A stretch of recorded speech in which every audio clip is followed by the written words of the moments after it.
너희는 주를 찬양하라. 그 성소에서 하나님을 찬양하고 그의 권능의 창공에서 그를 찬양하라. 그의 능하신 행적들로 인하여 그를 찬양하며 그의 뛰어난 위대하심을 따라 그를 찬양하라. 나팔소리로 그를 찬양하며 솔터리와 하프로 그를 찬양하라. 탬버린과 춤으로 그를 찬양하며 현악기들과 오르간들로 그를 찬양하라.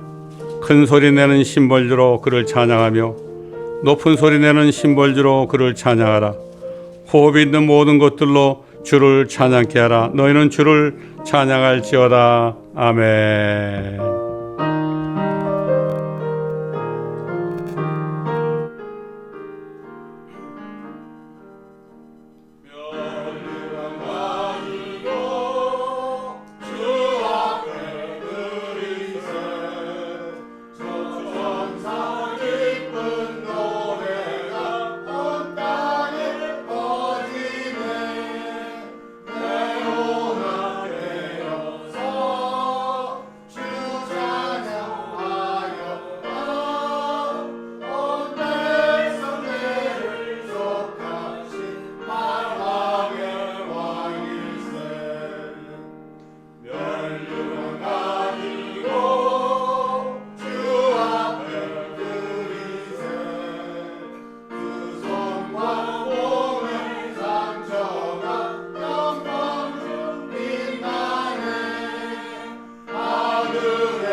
주 예수 이름 높이어 다 찬양하여라. 36장.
우리가 모일 때마다 이곳에 오시는 주님, 큰 영화로우신 주님 찬양합니다.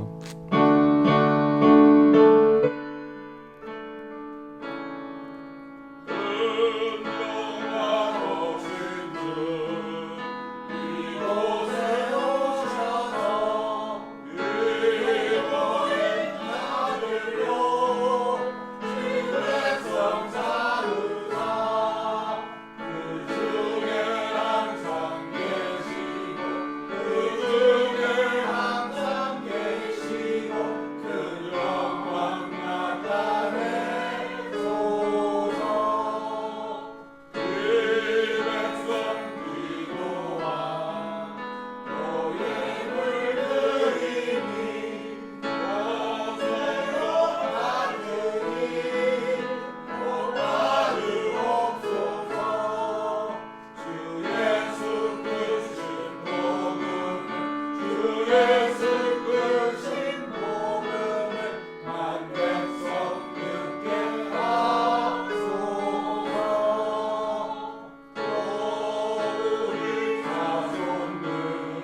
우리의 선한 목자 되신 주님을 찬양하겠습니다.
오늘도 다 같이 시편 91편을 믿음으로 고백하겠습니다.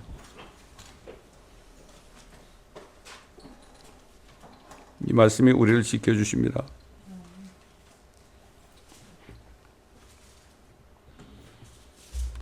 시작. 지극히 높으신 분의 은밀한 곳에 거하는 자는 전능하신 분의 그늘 아래 살리로다. 내가 주에 관하여 말하기를 그는 나의 피난처시며 나의 요새시요 나의 하나님이시니 내가 그를 신뢰하리라 하리로다. 참으로 그가 너를 새 사냥꾼의 덫과 지독한 전염병에서 건져내시리라. 그가 너를 자기 깃털로 덮으시리니 네가 그의 날개 아래 피하리로다. 그의 진리가 너의 작은 방패와 큰 방패가 되리니 네가 밤에 공포나 낮에 날아가는 화살이나 어둠 속에서 만연하는 전염병이나 백조향백케 하는 멸망을 두려워하지 아니하리로다. 1000명이 네 옆에서 10,000명이 네 오른편에서 쓰러질 것이나 그것이 네게는 가까이 오지 못하리라. 오직 네가 네 눈으로 보게 되리니 악인의 보응을 보리로다.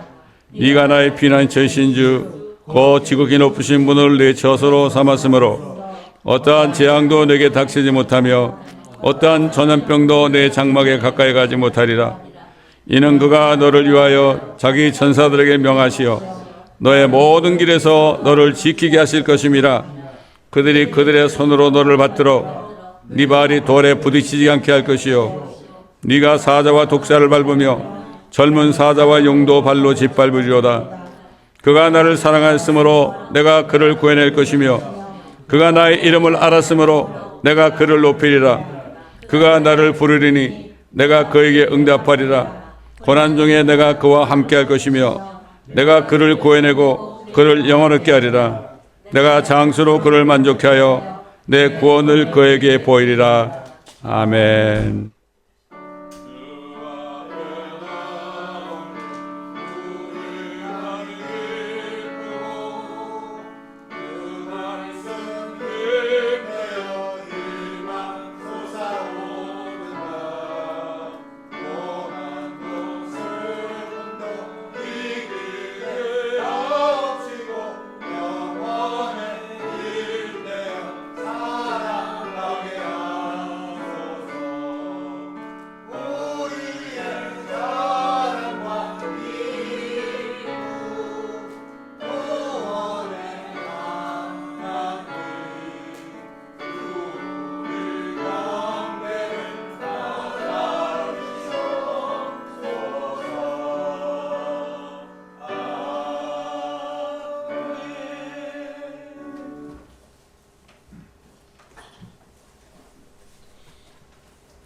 시편 23편을 다 펴시겠습니다.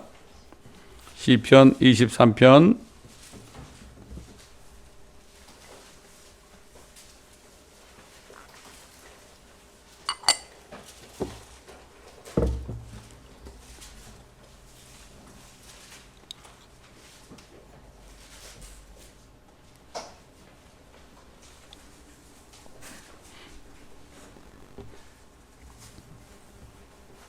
우리 잘 아는 말씀이죠.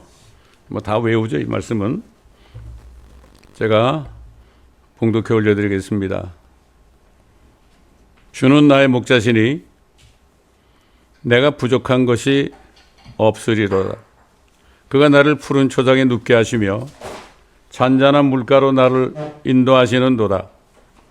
그가 내 혼을 소생시키시고 그의 이름을 위하여 의의 길들로 나를 인도하시는도다. 정녕 내가 죽음의 골짜기를 지날지라도 악을 두려워하지 않으리니 이는 주께서 나와 함께 계시며 주의 막대기와 주의 지팡이가 나를 위로하심이라. 주께서 내 원수들의 면전에서 내 앞에 식탁을 마련하시나이다. 주께서 내 머리에 기름으로 부으시니 내 잔이 넘치나이다. 진실로 선하심과 자비하심이 내 생의 모든 날 동안 나를 따르리니 내가 주의 전에 영원히 거하리로다. 아멘. 아버지 하나님, 오늘도 우리가 다윗의 고백을 통해서 우리가 어떤 삶을 살아야 하는지 깨닫는 축복된 시간이 되게 하여 주옵소서. 감사드리며 우리 구주 예수 그리스도의 이름으로 기도드립니다. 아멘. 여러분, 하나님께서 이스라엘의 다윗 왕을 통해서 우리가 어떤 삶을 살아야 되는지 분명하게 말씀하십니다. 이 짧은 기도 가운데서요. 저는 이 다윗은 구약에 살았던 구약 성도들과 지금 신학시대, 교회시대에 살고 있는 우리들에게 다 멘토가 되며 하나의 샘플이 된다고 저는 믿고 있습니다. 이분의 삶을 우리가 따라간다면 주님을 따라가는 삶이 되고, 특별히 신약 성도들의 멘토가 되는 분은 사도 바울이 되겠죠. 자, 다윗은 주 여호와는 주는 나의 목자시니 그랬습니다. 그 얘기가 뭐죠? 다시 얘기하면은 나는 주 하나님의 양이니이다, 이런 얘기예요. 양이니이다. 내가 양이 되지 않고서는 하나님 즉 예수님을 나의 목자라고 고백할 수 없어요. 고백할 수 없습니다. 사실은 양이란 거는 목자가 인도하는 대로 그냥 가는 거예요. 묻지도 않아요. 의심하지 않아요. 믿고 따라가는 거죠. 그래서 예수님이 뭐라는가 하면은 그 양과 목자의 사이에서 있을 일에 대해서 요한복음 10장 3절로 4절에 보면 이렇게 말씀했어요. 그에게 문지기가 문을 열면 양들은 그의 음성을 듣나니, 그러면 그는 자신의 양들의 이름을 불러서 이끌어내느니라. 그가 자기 양들을 이끌어낸 후 양떼 앞에서 걸어가면 양들이 그를 따라가느니 이는 양들이 그의 음성을 알기 때문이라. 마찬가지입니다. 오늘날도 우리들이 성령을 통하여 예수 그리스도 하나님의 음성을 듣지 못하면 따라갈 수가 없습니다. 그래서 우리가 기도해야 되는 거예요. 기도하면 그분의 음성이 들립니다. 그러면 순종하면 되는 거예요. 얼마나 좋아요. 양들이라는 거는 목자의 음성을 듣고 따라가면 되는 거예요. 듣지를 못하면은 이거야말로 정말 힘든 얘기죠. 고통스러운 얘기 아니겠습니까? 근데 자신이 부족한 것이 없다 그랬습니다. 다윗은 물론 뭐 왕이니까 그렇겠지 이렇게 생각할 수 있지만요. 이게 영어 본문을 보게 되면은 I shall not want 그랬어요. want, 바라는 것이 아무것도 없다 이런 얘기예요. 목자 대신 하나님 외에는, 그분 음성 외에는 I shall not want, 바라는 것이 없다는 뜻입니다. 이게 부족한 것이 없으리로다의 뜻이라고요. 이게 그가 나를 푸른 초장에 눕게 하시며 잔잔한 물가로 나를 인도하시도다. 그런데 양은 목자가 아주 먹기 좋은 풀밭으로 인도해서 눕게 하면은 끝나는 거 아닙니까? 그 다음에 또 목이 마르면은 시냇가로 데려가서 목을 축이게 하면 되는 거 아닙니까? 이게 목자가 하는 일이고, 양들은 푸른 초장에 누워서 마음껏 freely, 마음껏 그 초장에서 먹고 인도하시는 생명숟가락 가서 마음껏 마시면 되는 거 아닙니까? 이것만 하면 되는 거 아니에요? 뭐 다른 거야 잠자는 곳도 다 제공해주고 먹을 거 다 제공해주고 하잖아요. 이 목자가 말이죠. 나는 부족한 것이 없다. 나는 더 이상 want, 바라는 것이 없다. 요즘 그리스도인들이 기도하면은 원한다는 게 너무 많죠. 이것도 해주세요, 저것도 해주세요 그러잖아요. 그 왜 그렇겠습니까? 음성을 듣지 못하니까. 하나님과 관계가 없으니까. 하나님은 하나님과 나는 나니까. 그러니까 자꾸 뭔가 바라는 거예요. 그러니까 뭐를 구합니까? 하나님을 구합니까? 아니죠. 어떤 물질적인 것을 구하고 내게 필요한 모든 것들, 영육간의 모든 것들을 자꾸 구하게 돼 있죠. 이건 기도가 아니거든요. 이건 기도가 아닙니다.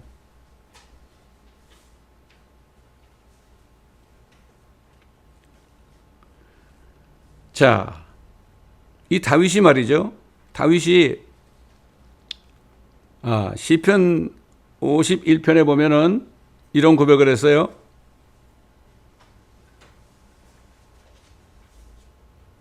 내가 죄악 중에서 조성되었고 죄 중에서 내 어머니가 나를 배웠나이다 그랬어요. 왜 이런 고백을 했을까요?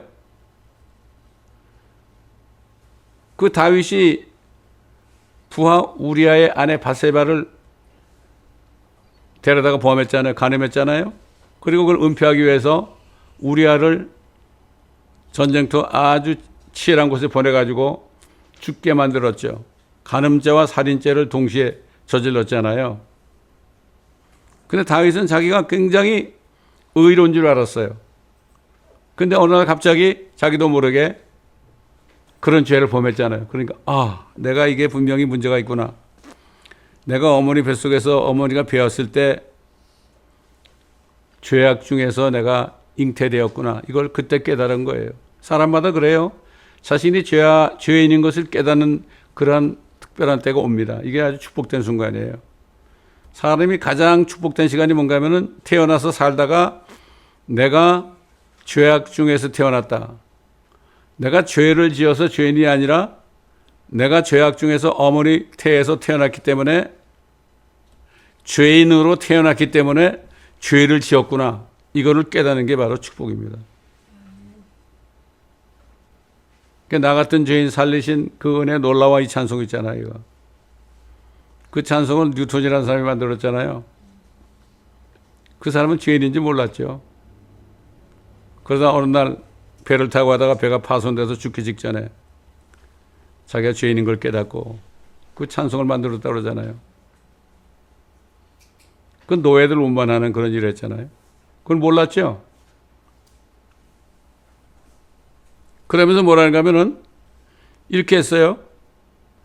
자기 혼이 말이죠. 자기 혼이 이 육신, 진흙 같은 육신에 딱 붙어 있기 때문에 내가 결국은 육신을 따라 살 수밖에 없었다. 그래서 이렇게 고백했어요. 어떤 기도를 했느냐 하면은 내 혼이 진토에 붙어 있으니 my soul is cleaved unto the dust 그랬어요. 이 진토, 흙 아닙니까? 혼이 내 안에 있는데 이 혼이 이 육신에게 딱 붙어 있으니까 결국은 내 혼이 내 혼이라는 건 나 자신을 얘기하죠. 내가 하나님 뜻대로 살지 못하고 내 육신의 정욕에 따라서 살 수밖에 없구나. 어느 날 그런 거예요. 아, 내 혼이 진토에 붙어 있으니 주의 말씀대로 나를 소생을 시키소서. 그러니까 그 진토로부터 구해가지고 다시 revive, 살려달라는 이런 기도를 했습니다. 이런 게 진짜 기도예요. 예? 그렇잖아요? 그래서 아까 그렇게 기도했잖아요. 내 혼을 소생시키시고 그의 이름을 위하여 의의 길로 나를 인도하시는도다. 하나님이 내 혼을 소생시켰구나. 그래서 나를 의의 길로 인도하시는도다. 이런 고백을 한 겁니다. 다윗이나 우리 모든 사람들, 세상에 태어나는 모든 사람들은 태어날 때 자기도 모르게 영은 죽어서 태어나죠. 아담의 죄 때문에 영은 죽어가지고 하나님을 보지 못하죠. 혼이 자기 몸 진토 속에 붙어서 태어나는 것을 모릅니다. 그러다 어느 날 이것을 깨달은 날에 하나님 앞에 고백하게 되었죠. 나는 죄인입니다. 내 혼을 구원해 주옵소서. 이 혼이라는 건 안 죽어요. 하나님이 사람을 만들 때 흙으로 몸을 만들었고 콧구멍 속으로 호 하고 생명의 호흡을 불어넣으니까 사람이 살아있는 혼이 되었더라. living soul 그랬어요. 개혁 성경에는 산영이라고 하는 거 아니고 living soul. soul은 죽지 않습니다, 여러분. 죽지 않기 때문에 사람이 죽어서 혼이 빠져나가도 영원히 살아야 되는데 그 어디서 영원히 사느냐? 하늘에 가서 영원히 사느냐? 또는 땅 아래에 있는, 여러분 지옥이 땅 속에 있습니다, 여러분. 땅 속에 있는 지옥에 가서 영원히 사느냐? 이거를 결정해야 되거든요. 그래서 베드로는 그랬죠. 너희가 예수를 믿어서 결국 무엇을 받느냐? 너희 혼들의 구원을 받음이라. 혼의 구원이다. 혼의 구원이다. 제일 먼저 받는 구원이 이 혼이 내 몸으로부터 떨어져 나오는 거예요. 이게 첫 번째 구원이죠. 이런 사람이 몸이 죽어서 장사가 돼도 그 혼이 소생이 됐기 때문에 절대로 땅 아래로 내려가지는 않습니다. 이걸 어떻게 하느냐고요? 어떻게 하느냐? 세상 모든 만사들, 육신적인 것들, 이런 것들을 어떻게 알죠? 어떻게 알고 막 그냥 살고, 여러 가지 일을 하죠? 이거 학교에서 배운 지식 때문에 그런 거 아니에요. 학교 선생님, 그 배운 지식 가지고 그 사는 거예요. 그래서 잘못되면 뭐 낭패도 당하고 어려움도 당하잖아요. 학교 선생님. 제가 고등학교 1학년 때 또 여러 번 얘기했죠. 고등학교 1학년 때 저기 지방 제천에서 올라와 가지고 고등학교에 들어갔죠. 예? 뭐 어느 고등학교라고 얘기 안 하겠지만 고등학교 들어가서 첫 번째 생물 시간이 됐습니다. 생물 시간이 됐는데 어떤 분이 걸어 들어오는데요. 잘생겼더라고. 정말 지방 촌놈이 말이죠. 서울에 있는 핸섬한 선생님을 보니까 감동받았죠. 걷다 옷은 그린 색깔, 아주 그냥 그린 색깔 정장을 딱 입고 오셨어요. 그러더니 딱 강단에 올라가더니 뭐라고 하면은 이 분필 있잖아요, 분필을 거기다 탁 세워놓더라고요.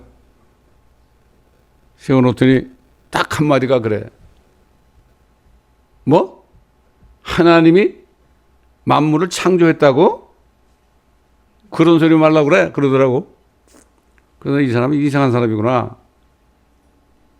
그러면은, 그렇게 간단하면은, 나 같은 생물학을 공부할 필요가 없지 않느냐? 그런 얘기를 하더라고요. 그래서 제가 그때 교회 다닐 때거든. 그때 확실히 거듭나진 않았지만 교회 다닐 때예요. 근데 그 사람이 그렇게 불쌍해 보이더라고.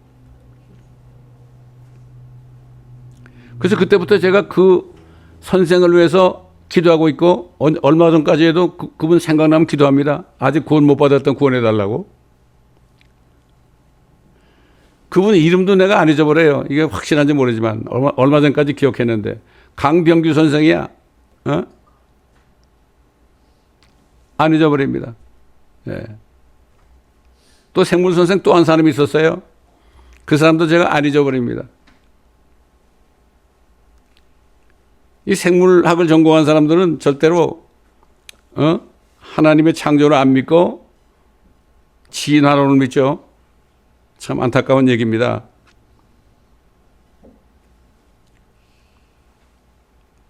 근데 사도 바울이 예수를 믿는 순간 어떻게 혼이 이 죄의 몸으로부터 떨어져 나와가지고 지옥으로 안 가고 하늘로 올라가느냐? 여기에 대해서 골로새에 있는 성도들에게 이렇게 증거했죠. 우리 잘 아는 말씀이요. 골로새 2장 11절. 또한 너희가 그의 안에서 손으로 하지 아니한 할례를 받았으니, 옛날 구약시대 유대인들은 손에 칼을 가지고 아이들 나가지고 8일만 되면은 그 어떻게 돼요? 그 포피, 그 생식의 포피를 싹 비워냈잖아요. 이게 할례 아닙니까? 포경 수술 아니에요. 손으로 하지 않는 할례를 받았다. 예수 믿는 순간에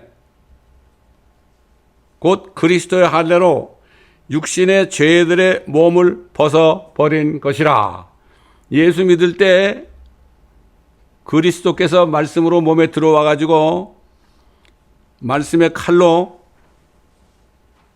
육신에 붙어있는 혼을 딱 도려내 가지고 죄의 몸을 벗어버리게 하는 거예요. 이거를 그리스도의 할례라고 합니다.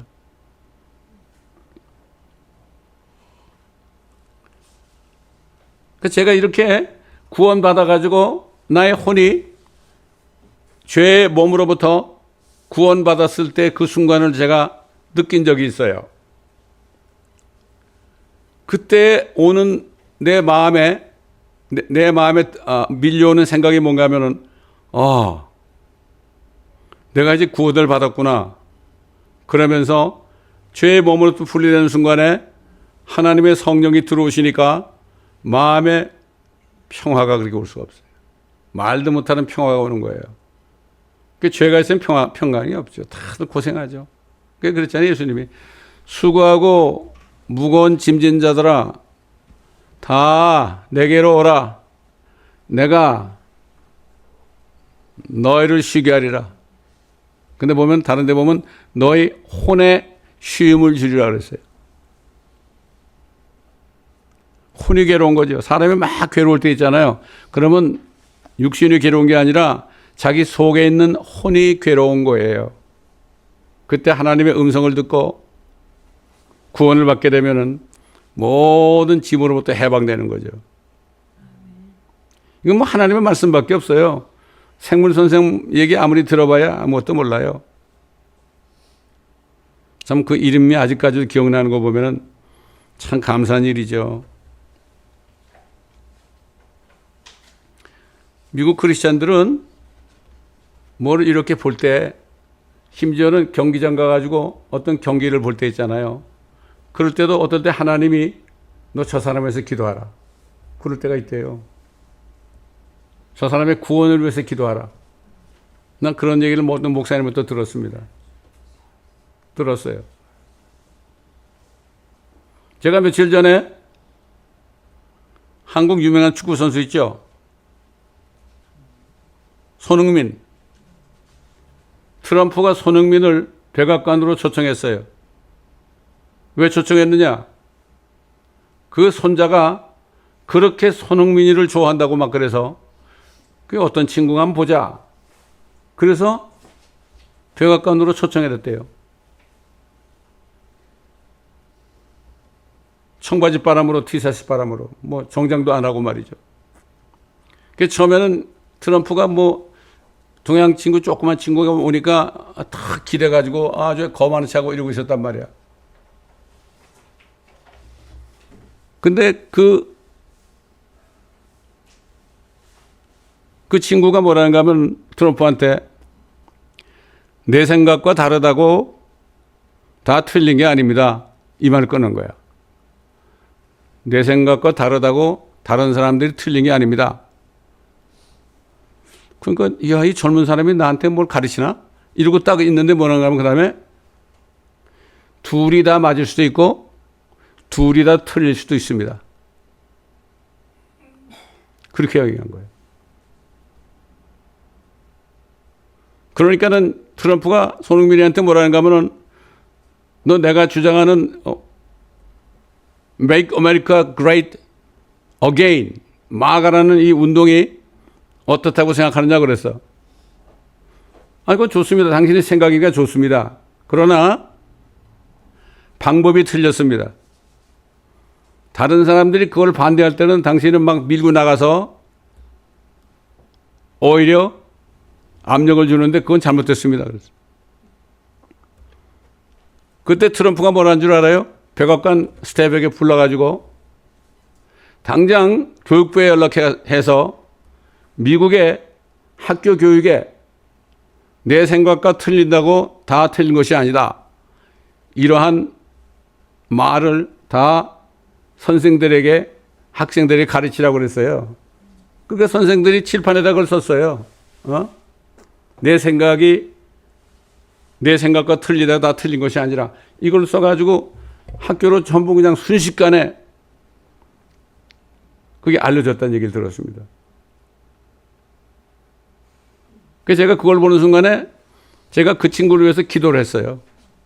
아버지 하나님, 그 젊은 친구에게 지혜를 주셨지만은 이제는 그가 아직 구원 못 받았다면 구원받을 수 있는 지혜를 주셔서 그의 혼이 구원받을 수 있도록 도와주옵소서. 제가 이렇게 기도했습니다. 그건 모르겠어요. 그 사람이 아직 구원받은지 안 받은지 모르겠지만 우리는 모든 일에 있어서 하나님께 기도할 수 있는 그러한 기회가 주어진다는 걸 제가 말씀드리는 거예요. 예? 근데 내 손자들이 왜 너 그 축구 선수를 좋아하냐고 그러니까 애들이 뭐라는가 하면은 사람들이 놀리는 거예요. 아, 저 아시안계 뭐 아시아 출신 아니야. 그리고 인종 차별적인 막 얘기를 하는데도 이 청년이 화를 한 번도 안 내더라는 거야. 그래서 물었다는 거야. 내 손자가 그러는데 네가 그렇게 모욕적인 말을 들어도 한 번도 싸우지 않고 화를 내지 않았다는데 왜 그렇게 했느냐 그러니까 뭐라는가 하면 나는 싸우기 싫고 나는 싸우지 않고 그 대신 그런 얘기를 들을 때 당장 달려가지고 한 꿀을 집어넣습니다 그러더래. 예? 이게 보면 참 그 젊은 사람이지만 참 지혜롭더란 말이죠. 나중에 알아보니까 그 아버지가 교육을 잘 시켰더라고. 예? 우리는 누구에게서나 배울 수 있습니다.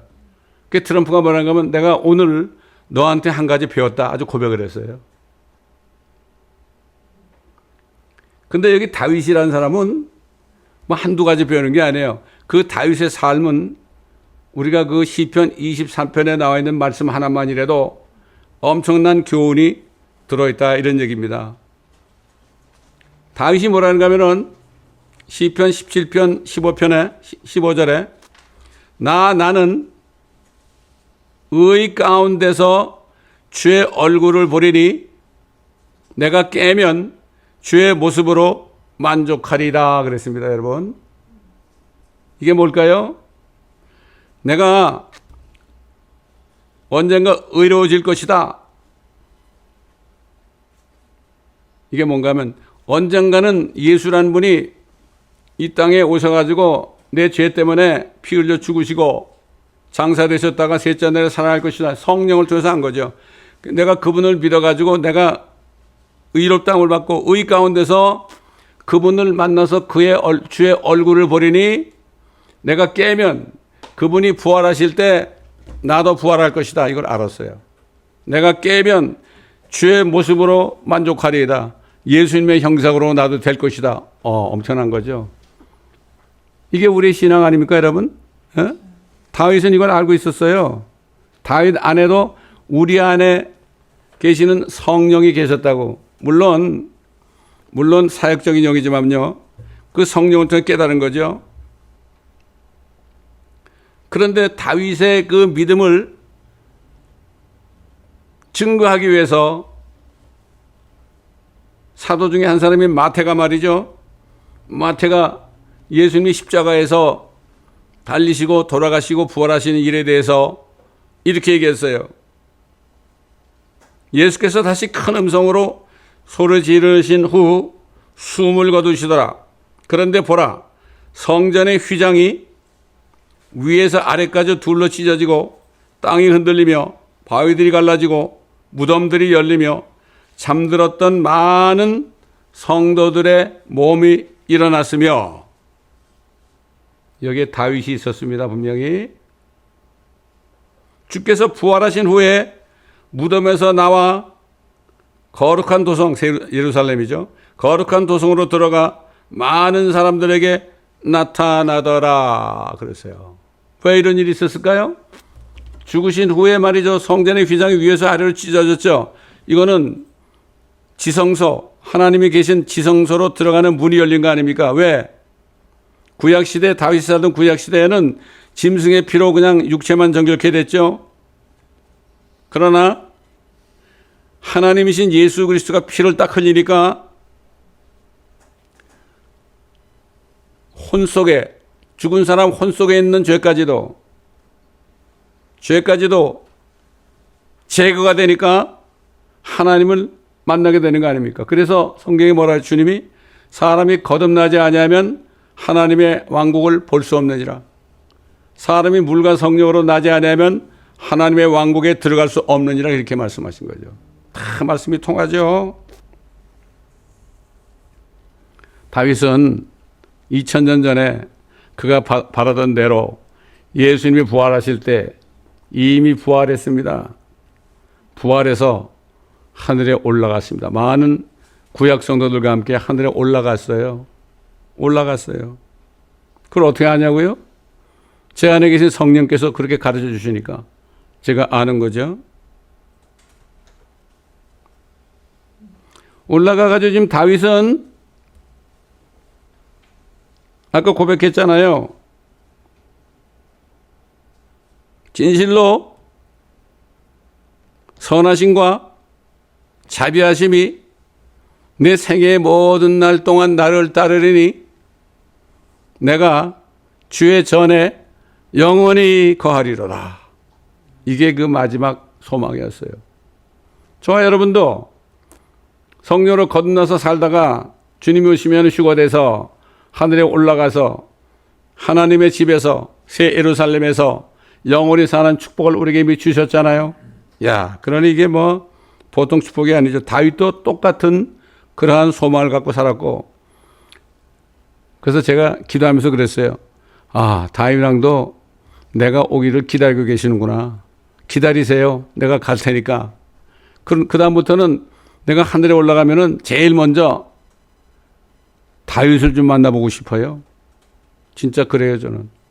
여러분은 어떤지 모르겠지만은.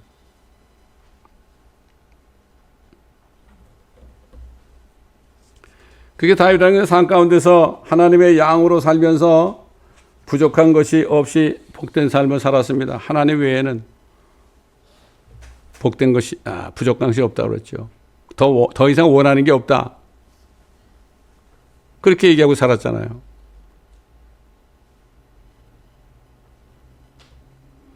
예수님도 그랬잖아요. 너희 먹을 거, 입을 거 이런 거, 그런 거는 구하지도 말라고 그랬어요. 내가 너희가 무엇이 필요한지 내가 너희보다 더 잘한다. 그런 건 구하지 말고 오직 하나님의 왕국과 하나님의 의를 구하라. 그래야 하면 이 모든 것이 너에게 더해질 것이다. You shall be added unto you 그랬어요. 이게 하나님을 목자로 삼고 있는 성도들의 삶입니다. 자, 그런데 이 말씀과 관련이 돼서 또 우리에게 어떤 경고의 메시지를 주는 말씀이 있어요. 하나님께서는 선지자 이사야를 통하여서 이렇게 이스라엘 백성과 유다 백성들에게 경고의 메시지를 주셨습니다. 이사야서 3장 1절로 5절에 이렇게 말씀했어요. 잘 들어보세요. 보라, 주 만군의 주가 예루살렘으로부터 또 유다로부터 의지하고 지지하는 것을 제하나니, 제해버리는 거예요. 하나님 외에 다른 것을 의지하고 막 따라가잖아요. 그건 다 제해버린다 이거야. 곧 의지하는 모든 식량과 의지하는 모든 물과 용사와 전사와 재판관과 선지자와 총명한 자와 원로와 50부장과 존귀한 자와 상담자와 정교한 기술자와 설득력 있는 웅병가라. 그 다음에 뭐라고 하면요, 이런 거 다 내가 제해버리겠다. 나 외에 다른 걸 의지하면 다 뺏어가겠다 이런 얘기죠. 그 다음에 뭐라고 하면 또 내가 아이들로, 철없는 아이들로 그들의 통치자들이 되게 하고 아기들로 그들을 다스리게 하리라. 이야, 기가 막힌 얘기죠. 백성들은 모두가 서로 그의 이웃에 의해 앞져 나갈 것이며 아이는 노인에게, 천한 자는 존귀한 자에게 대적하며 교만하게 행동할 것이라. 제가 이 말씀을 읽을 때요, 하나님이 어떤 생각을 주신가 하면은 이스라엘 백성뿐만 아니라 하나님의 교회들이 하나님 외에 다른 것을 구하고 탐욕을 내니까 애기 같은, 아이들 같은, 거짓말쟁이 같은 정치인들이 선량한 백성들을 속이고 대통령에 당선되게 되고, 그래가지고 얼마만한 고통을 주고 있느냐. 한국의 실정이다 이게 바로. 한국의 뭐 대통령을 뭐 사람들 욕하고 막 그러지만은 그 사람을 욕할 게 아니라 우리가 먼저 회개해야 되는 거죠. 하나님의 교회, 하나님의 자녀들이 회개해야 되는 겁니다. 미국도 마찬가지예요. 모든 나라들이 지금 정치인들을 보게 되면은 전부 아이들 같고 애기들 같아요. 그런 것들이 죄 없는 정말 순수한 백성들을 마음대로 다스리는 거예요. 마음대로 다스리는 거예요. 이게 성경대로 다 되어가고 있는 겁니다. 그렇습니다. 마지막 때를 살고 있는 하나님의 자녀들이 하나님만 신뢰하며 의지하지 않고 세상에 있는 어떤 물질적인 것들과 명예와 또는 세상을 통치하는 정치인들을 지지하며 난 누구파다, 나는 좌파다, 나는 우파다, 뭐 이렇게 지지하며 신뢰하면서 그들로부터 자신의 부족한 것들을 채우려는 삶을 살게 될 때 하나님께서는 아이들같이 철없는 자들을 세우셔서 하나님의 자녀들 위에 군림하게 하실 것이라고 2700년 전에 이미 말씀하신 거예요. 이런 말씀들을 읽고 깨달아야만 회개를 하는데 내 백성들이 돌이켜 회개하고 죄에서 떠나면 내가 하늘에서 듣고 땅을 치유할 것이다. 이거 말씀 주셨잖아요. 회개할 줄 모른다 요즘엔. 자꾸 다른 사람들 바라봐요. 저 정치인들을 바라봐요. 자신을 회개하지 않습니다. 하나님께서는 그런 것들을 통해서, 그런 환경을 통해서 하나님의 교회들이, 특별히 목사들이 회개하기를 원하는 겁니다. 이걸 우리는 말씀을 통해서 깨달아야 되는 거죠. 그러면 하나님의 자녀들은 푸른 초장 같은 생명의 말씀과 말씀 안에 흐르는 생명수를 만족하게 여기면 살 때 하나님께서는 썩어질 것들은 필요한 만큼 공급해 주시고 우리로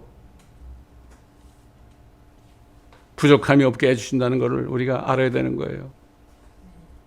이게 너무나 안타까운 현실이라는 것을 우리가 알아야 됩니다. 정말 오늘은 또 이렇게 주의 만찬, 주님의 찢겨진 육신, 죄 없는 육신과 죄 없는 그리스도의 피를 통해서 우리가 믿었을 때 우리의 모든 죄들이 용서받고 우리 썩어진 몸에 붙었던 혼이 구원받은 이러한 사실을 우리가 다시 한번 감사하면서 이 주의 만찬에 참여해야 되는 거죠.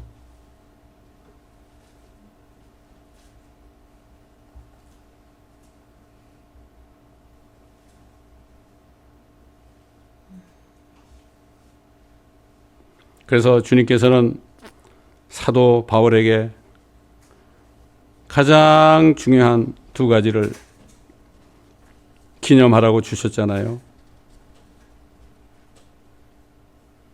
내가 주께로부터 받은 것을 너에게 전달해 주었나니 이는 주 예수께서 넘겨지시던 그 밤에 빵을 가지고 감사를 드린 후 떼어 말씀하시기를 이것은 너희를 위하여 쪼개진 나의 몸이니 받아 먹으라. 이것을 향하여 나를 기억하라고 하셨으며 식후에도 이와 같이 잔을 가지고 말씀하시기를 이 잔은 나의 피로 된 새 언약이라. 이것을 향하여 너희가 마실 때마다 나를 기억하라고 하신 것이라. 너희가 이 빵을 먹고 이 잔을 마실 때마다 주의 죽으심을 그분이 오실 때까지 선포하는 것이라.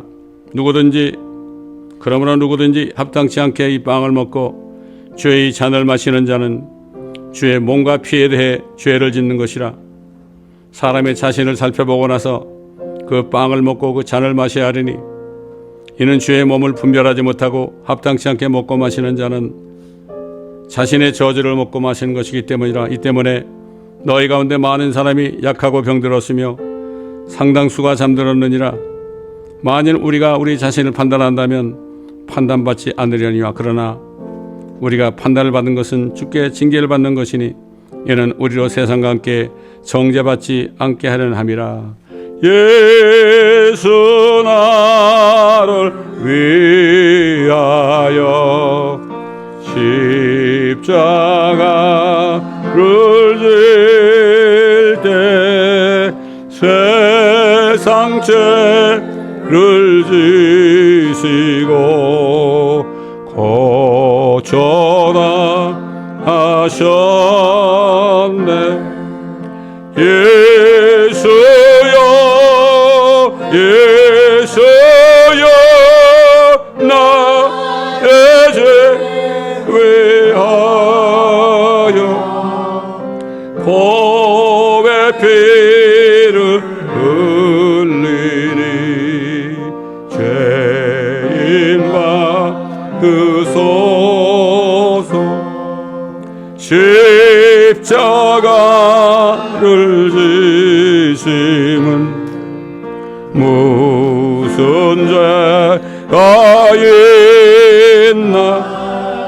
저무지한 사람들 메시아 죽였네. 예수여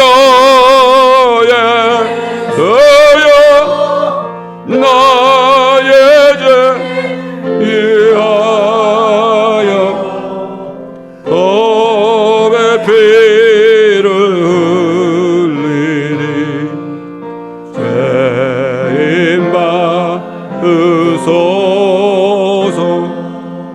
피와 같이 붉은 죄 없느니 없네. 십자가의 공로로 눈과 같이 되네. 예수여 예수여 나의 죄 위하여 법의 피를 흘리니 죄인 받으소서.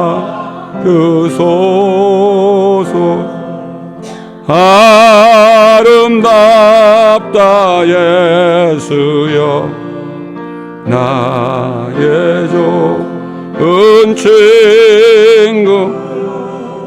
예수 공로 아니면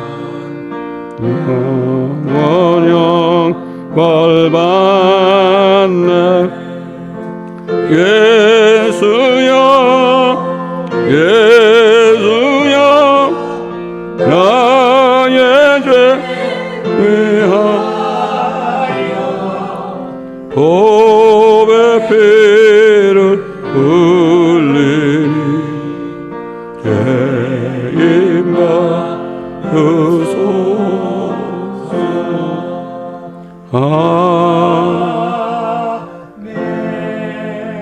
아버지 하나님, 오늘도 주 예수 그리스도로부터 주신 은혜를 기억하기 위하여 주의 만찬에 주님 오신 가운데 참여합니다. 주님이 찢겨진 살, 죽으신 몸에 우리의 죄들이 다 들어있었고 흘리신 피 속에 우리의 생명이 있었습니다. 아버지 하나님, 이 두 가지를 가지고 주님 오실 때까지 기억하며 항상 감사하며 옛날 다윗처럼 주님 오실 때 우리가 부활할 때 주님과 함께 아버지 집에서 영원히 사는 축복을 기다리며 먼저 간 구약 성도들, 신약 성도들을 함께 만나서 함께 감사하며 영원히 주님을 찬송하는 그 아버지 집에서 영원히 사는 축복 속에서 우리가 살아갈 수 있는 소망을 주셨으니 감사를 드립니다. 감사하며 우리 주 예수 그리스도의 이름으로 기도드리나이다. 아멘. 조만간 나타나셔서 우리를 아버지 집에로 인도하셔서 영원히 살게 하실 우리 주 예수 그리스도의 은혜와 또한 우리의 혼을 구원하여 아버지와 함께 영원히 살게 하기 위하여 예수 그리스도를 보내셔서 피 흘려 죽게 하시고 부활하게 하심으로 옛날 구약 성도들과 함께 저희들이 아버지 집에서 영원히 살게 하신 아버지 하나님의 극진하신 사랑과 이 모든 복음을 전하게 하시려고 우리 안에 계시고 우리와 함께 계셔서 지금까지 우리를 지켜주시고 인도하신 성령님의 감화감동하심과 교통하심이 주님이 오시는 그날까지 우리를 깨끗하게 지켜주시고 점도 없이 흠도 없이 지켜주시기를 우리 주 예수 그리스도의 이름으로 간절히 축원드리나이다. 아멘.